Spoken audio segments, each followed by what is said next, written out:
关注总舵主，啥菜你都会煮。年夜饭的餐桌上，白灼虾必不可少。但是这个白灼虾怎样去做呢？白灼虾切记不要用水煮，用水煮你就错了。我想说的是，我呸！Oh God, please no, no! Hello， 大家好，我是总舵主。我发现网上有一些个别的博主，为了流量真的是太没有节操了，太没有下限了。首先，我们要理解何为白灼这两个字的字面意思。白灼是我们粤菜中的一种烹调技法，这个灼就是用滚烫的开水或者是高汤将食材烫熟的一个过程，就叫做灼。今天我们就来分享一个正宗的广东白灼虾，大家可以看一下我是怎样做的吧。今天在菜市场花了25块钱买了1斤的白虾，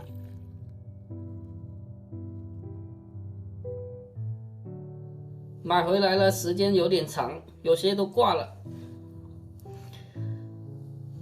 先用水给它养起来吧，养它1-2个钟头，让它把肚子里面的脏东西给它尽可能的吐出来。好了，先放一边。接下来准备一个白灼虾的蘸料，这也是酒店里面白灼虾常见的一个蘸料。取青辣椒2个，清洗干净之后，然后给它切成辣椒圈。切好了之后，先给它用碗装起来备用。接下来准备老姜1块，然后给它改刀切成姜片。切好之后，取一个小碗给它装起来。再准备一把葱节和姜片放在一起备用。然后起锅，下入适量的食用油，把刚刚切好的辣椒圈给它放进来，用中小火给它煸炒一下，把辣椒的香味给它煸炒出来。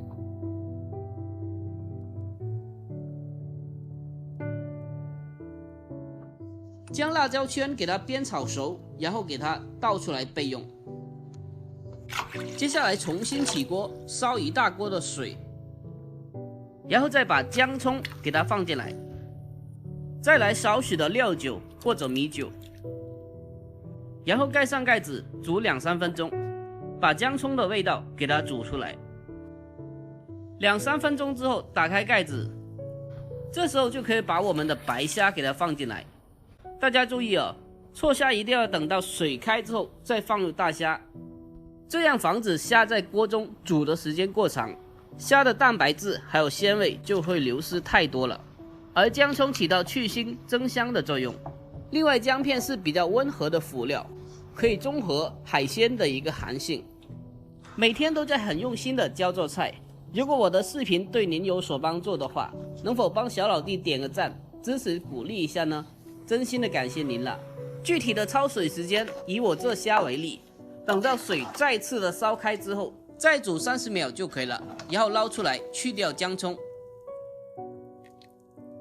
接下来取一个干净的大盆子，将它整齐的码放在盘里，然后中间的位碟里面放入我们刚刚炒过的青椒圈，再来上1勺的海鲜酱油，还有少许的花生油。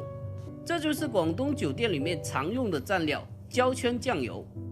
好了，就这样，这一道广东酒店里面经典的白灼大虾就已经做好了。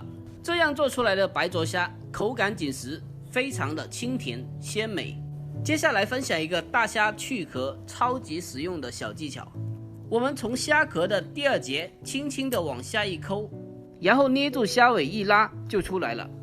大家可以再仔细的看一下我的手法，这样剥出来的虾壳又快又完整，然后再配上这个特制的蘸料，真的是超级的哇塞。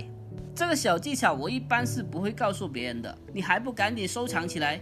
好了，本期的视频就分享到这里，喜欢的一定要收藏起来，下次试做一下。我们下期再见啦。